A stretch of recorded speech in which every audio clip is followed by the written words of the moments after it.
Hello everyone, my name is Hasan Ali and welcome to the topic. So आज मैं आपकी खिदमत में एक और एपिसोड लेकर आया हूँ इलस्ट्रेटर की, जिसमें हम सीखेंगे टाइप टूल को। हम समझेंगे कि टाइप टूल किस तरह से यूज़ कर सकते हैं और हम अपने पोस्टर और किसी भी डिज़ाइन में टाइप्स को किस तरह से यूज़ करेंगे, फ़ॉन्ट को किस तरह से यूज़ करेंगे और टेक्स्ट किस तरह से ऐड कर सकते हैं। तो अच्छी क्लास होने वाली है, चलते हैं अपनी क्लास की तरफ।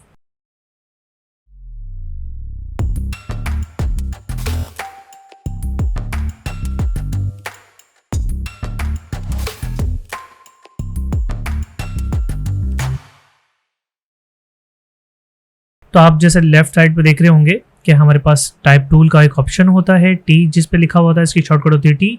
अगर हम इस पर क्लिक करके अगर कहीं पे भी क्लिक करेंगे तो हमारे पास एक सैम्पल सा टेक्स्ट आ जाएगा, डमी टेक्स्ट आ जाएगा। यहाँ पर हम कुछ भी लिख सकते हैं। फॉर एग्जाम्पल हमने लिख दिया द 2px, ठीक है। हमने अपना सिलेक्शन टूल लिया और हमने इसके कॉर्नर्स को पकड़ के शिफ्ट प्रेस करके बड़ा कर लिया। ये तो हो गया एक तरीका जिससे हम इस फॉन्ट के साइज़ को बड़ा कर सकते हैं। अगर हमने इस फॉन्ट के साइज़ को जो है वो अपने टाइप्स के हिसाब से बड़ा करना है तो हमारे पास यहाँ पर कैरेक्टर का ऑप्शन आता है। अगर आपके पास ये ऑप्शन शो नहीं हो रहा है तो आप विंडो में जाएंगे, विंडो में जाने के बाद टाइप और यहाँ पर कैरेक्टर को चेक कर देंगे तो आपके पास ये ऑप्शन विजिबल हो जाएगा, ठीक है। हमने इस फॉन्ट को सिलेक्ट किया। अगर हमने इसका साइज़ बढ़ाना है, इसका साइज़ पिक्सल्स में बढ़ाना है, तो फॉर एग्जांपल अगर मैं इसको 50 पिक्स करता हूँ तो ये छोटा हो गया, ठीक है। और अगर हमने सिर्फ ऐसे ही प्रोपोर्शनली बढ़ाना है तो हम सिर्फ सिलेक्शन टूल लेके शिफ्ट प्रेस करके इसको प्रोपोर्शनली अपनी मर्जी से बढ़ा सकते हैं, ठीक है। ठीक उसी के साथ हम टाइप की और एग्जाम्पल पे देखते हैं। फॉर एग्जाम्पल अभी हमने क्या किया था कि जैसे ही मैं क्लिक कर रहा हूँ तो हमारे पास एक टेक्स्ट आ गया जिसपे हम कुछ भी टाइप कर सकते हैं, ठीक है। हमने टाइप टूल लिया। अब मैं ड्रैग करके एक बॉक्स क्रिएट कर रहा हूँ, एक रेक्टेंगल क्रिएट कर रहा हूँ। जैसे ही मैंने रेक्टेंगल क्रिएट करके छोड़ा तो उसमें एक डमी टेक्स्ट आ गया, लॉरेम एप्सम, जो कि डमी टेक्स्ट के तौर पे यूज़ होता है। जब हमारे पास कोई टेक्स्ट नहीं होता तो हम इसको यूज़ कर रहे होते हैं, तो ये ऑटोमेटिकली उसमें ऐड हो गया। अब क्या है कि जैसे ही मैंने यहाँ पे जब 50 पीटी किया था, 50 पॉइंट जब इसका फॉन्ट साइज़ किया था, तो ये उसके हिसाब से उसने हमें जो है फॉन्ट बढ़ा के दिया। फॉर एग्जाम्पल मैं इस फॉन्ट का साइज़ कर देता हूँ 20, ठीक है। और अपना टाइप टूल लेता हूँ और अब एक रेक्टेंगल बनाता हूँ वापस टाइप टूल से। तो उसमें उसने उस रेक्टेंगल के हिसाब से जितना भी उसका साइज़ है उसमें उसने उस कंटेंट को, उस डमी टेक्स्ट को फिल कर दिया, ठीक है। हम इस एलिमेंट को डिलीट करते हैं, अपने इस पैराग्राफ को लेकर आते हैं, ठीक है। अब इस टेक्स्ट की क्या खासियत है कि अगर मैं इस रेक्टेंगल को बड़ा करूँगा तो ये टेक्स्ट ऑटोमेटिकली इसमें एडजस्ट होता जाएगा, ठीक है। लेकिन अगर मैं यही टेक्स्ट सिर्फ क्लिक करके रखूँ और टाइप करते रहूँ कुछ भी, फॉर एग्जाम्पल, तो ये कंटिन्यू आगे की तरफ होता जाएगा। और अगर मैं इसको छोटा करने की कोशिश करूँगा तो ये हमारा फॉन्ट स्ट्रेच हो जाएगा। तो जब भी हमने कोई पैराग्राफ बनाना है, कोई पैराग्राफ लिखना है तो और उसको ऑटो एडजस्टेबल रखना है, तो हमने क्या होगा कि हमने टाइप टूल लेके उसको पहले रेक्टेंगल बना लेना है, फिर उसके बाद उसमें कुछ भी चीज़ टाइप करनी है, ठीक है। ये था हमारा डमी टेक्स्ट। हम इसको चेंज भी कर सकते हैं। अगर आपने कुछ और भी ऐड करना चाहें इसके बीच में तो ये ऑटोमेटिकली एडजस्ट होता रहेगा, ठीक है। ये हो गई एक चीज़।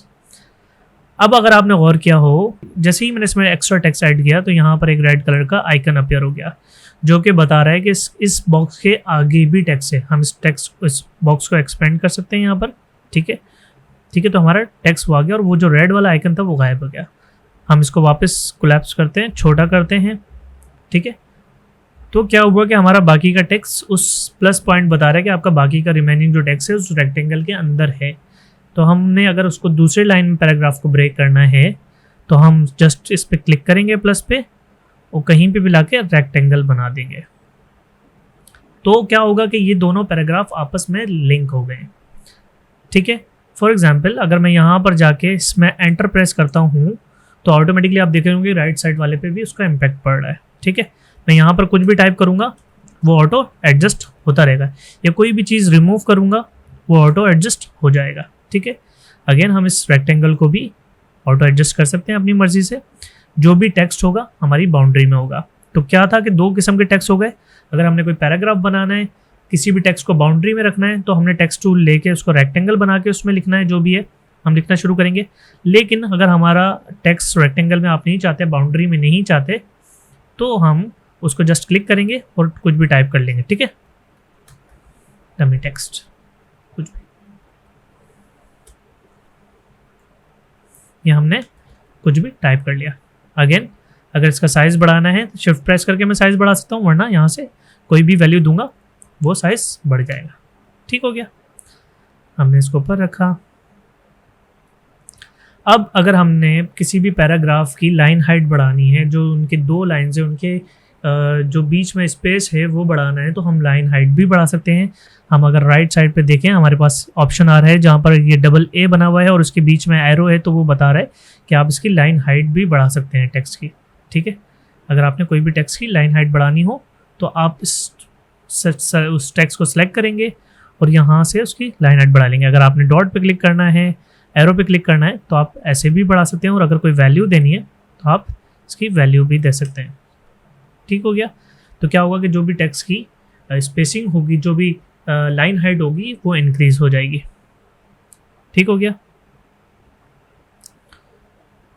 ठीक उसी तरह से अगर हमने इस लेटर के बीच में स्पेसिंग बढ़ानी है तो हम उसके लेटर के बीच की स्पेसिंग भी बढ़ा सकते हैं। फॉर एग्जांपल इस टेक्स्ट को हम लेते हैं, सिंगल टेक्स्ट को।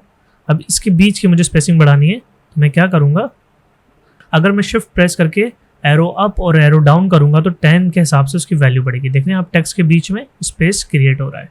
ठीक है, सही है। इस ट्रैकिंग को अगर हमने बढ़ानी हो तो हम इस ट्रैकिंग को बढ़ा सकते हैं। ठीक हो गया,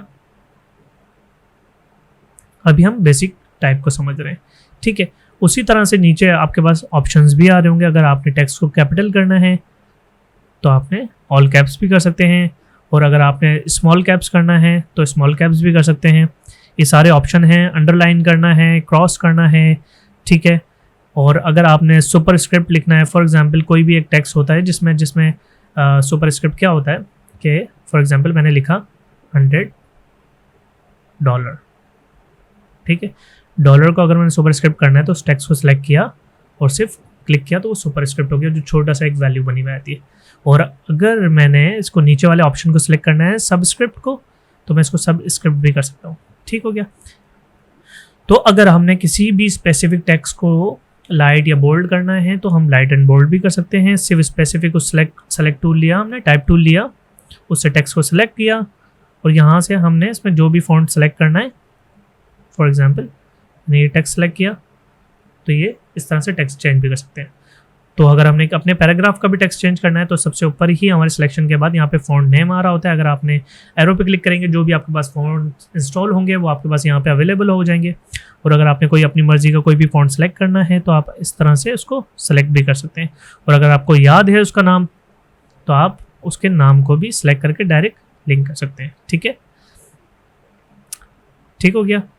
इसी तरह से अगर कोई चीज़ हमने थोड़ी देर के लिए रिमूव कर दिया, किसी भी टेक्स्ट का साइज़ या कुछ भी फॉन्ट चेंज करना हो तो हम इजीली उसका फॉन्ट चेंज कर सकते हैं। और अगर उसका वेट यूज़ करना है, डिफरेंट वेट चाहिए, तो आपके नीचे उसके फॉन्ट के नाम के नीचे ही उसके वेट्स आते हैं। आपने जो भी स्पेसिफिक वेट चाहिए आप वो यूज़ कर सकते हैं। अगेन हम इस पर आते हैं, अपने इसको इटैलिक से हटा के हम रेगुलर मीडियम कर देते हैं। जैसे मैंने आपको बताया था कि टेक्स्ट टूल लिया आपने और किसी भी स्पेसिफिक फॉन्ट को बोल्ड करना है किसी भी पैराग्राफ के बीच में, तो आपने उस फॉन्ट को सिलेक्ट करना है। सेलेक्ट करने के बाद उसमें से जो भी फॉन्ट आप सेलेक्ट करेंगे वो चेंज हो जाएगा। ठीक उसी तरह से अगर आप किसी भी फॉन्ट का कलर चेंज करना है तो आपने उसी फॉन्ट को सिलेक्ट करना है और उस फॉन्ट का कलर भी आप चेंज कर सकते हैं। और अगर पूरे फॉन्ट का, पूरे पैराग्राफ का कलर चेंज करना है तो आप उस पूरे टेक्स्ट को क्लिक करेंगे और यहाँ से कोई भी कलर दे देंगे।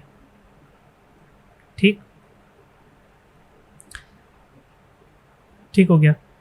अब हम क्या करते हैं, हमारे पास एक डिज़ाइन है, हम इसमें अपना टेक्स्ट लगाते हैं। ठीक है, हमने टेक्स्ट टूल लिया, यहाँ पे क्लिक किया, यहाँ पे लिखा डंक, इसमें से मैंने पॉपिन सेलेक्ट किया फॉन्ट, इसको थोड़ी देर के लिए मीडियम किया और इस पे से हमने कैपिटल लेटर हटा दिया। यहाँ से सिलेक्ट किया, इसको अनसेलेक्ट कर दिया तो हमारा कैपिटल लेटर हट गया वहाँ से। अभी हमारे जो है कैरेक्टर स्पेसिंग बढ़ी हुई है, हम इसको वापस 0 कर देते हैं। हम इस टेक्स्ट को शिफ्ट प्रेस करके इस तरह से कर देते हैं। ठीक है, इसी टेक्स्ट की डुप्लीकेट ली, यहाँ पे लिखा ब्लेसिंग। ठीक है, इसको किया यहाँ पर और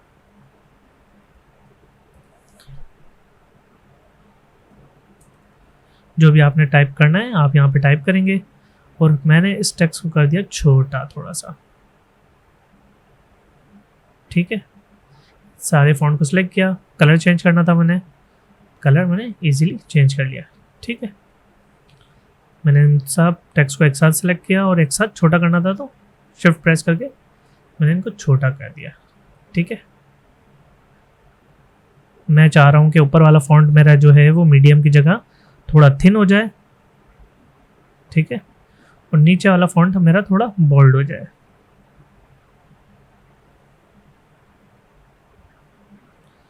अब आप इस टेक्स्ट की प्लेसिंग अपनी मर्जी से चेंज कर सकते हैं।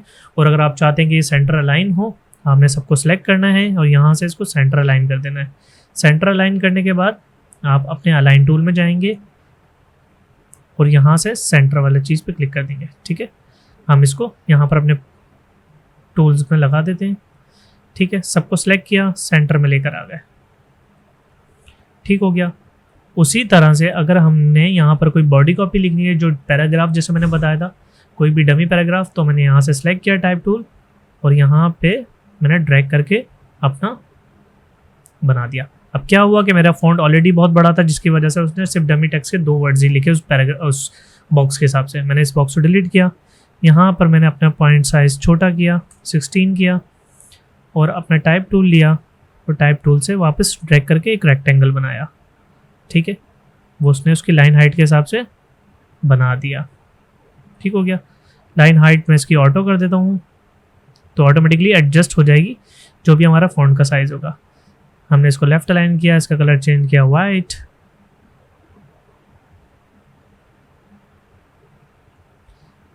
ठीक है। लाइन हाइट अभी भी थोड़ी सी बड़ी है, हम इसको कर देते हैं 16, ठीक हो गया। फॉन्ट साइज हम थोड़ा सा मीडियम कर देते हैं या रेगुलर यूज़ कर लेते हैं, ठीक हो गया।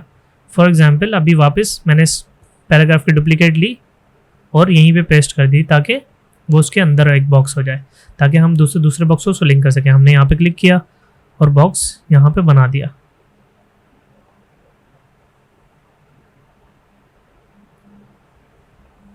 ठीक है।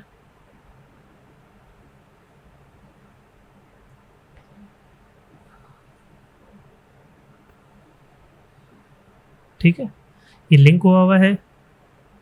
इस बॉक्स को हम छोटा करेंगे तो फॉन्ट बराबर वाले बॉक्स में चले जाएगा ऑटोमेटिकली।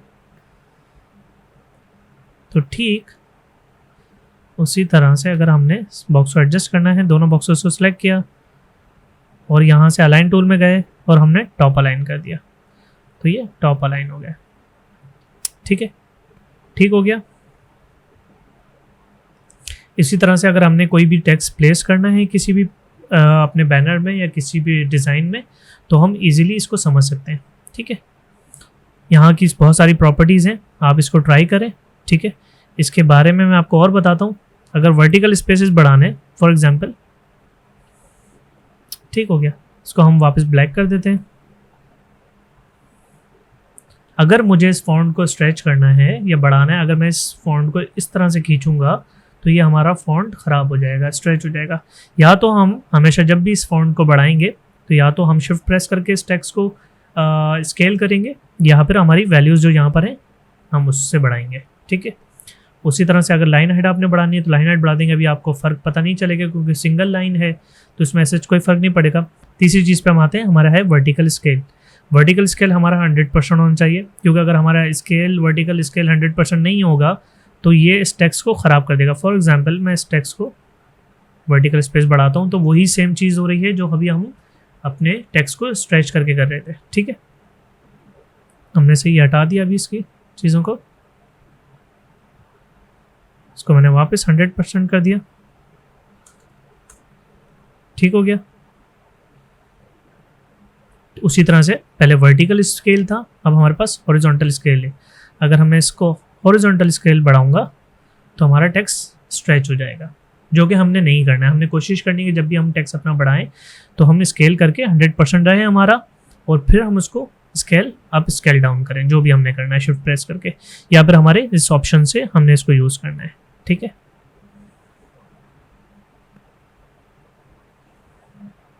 तो उम्मीद करता हूँ ये छोटी सी वीडियो आपको पसंद आई होगी, और अगर ये वीडियो पसंद आई है तो इस वीडियो को लाइक कीजिए, शेयर कीजिए, सब्सक्राइब कीजिए और बेल आइकन प्रेस कीजिए ताकि अपकमिंग वीडियोस का नोटिफिकेशन आपको टाइम पे मिलता रहे। मिलते हैं नेक्स्ट वीडियो में, अपना ख्याल कीजिएगा।